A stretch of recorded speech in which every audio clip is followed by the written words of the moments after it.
নামাজ শুরু করার আগে তিনটি বাক্য পড়ুন, আল্লাহ তাআলার রহমতের দরজাগুলো আল্লাহ তাআলা খুলে দিবেন।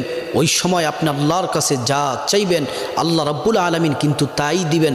আপনার মনের সকল আশাগুলা আল্লাহ তাআলা পূরণ করে দিবেন।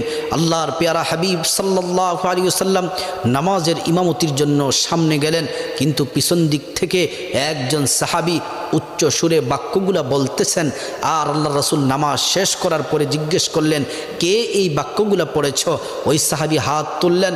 আল্লাহ রাসূল বললেন, তুমি এই দোয়া পড়ার সাথে সাথে আল্লাহ তাআলা রহমতের দরজাগুলা খুলে দিলেন। তুমি ওই সময় যা চাইবা দোয়াগুলা পড়ে আল্লাহ তাআলা তাই দিবেন, সকল আশাগুলো আল্লাহ তাআলা পূরণ করবেন।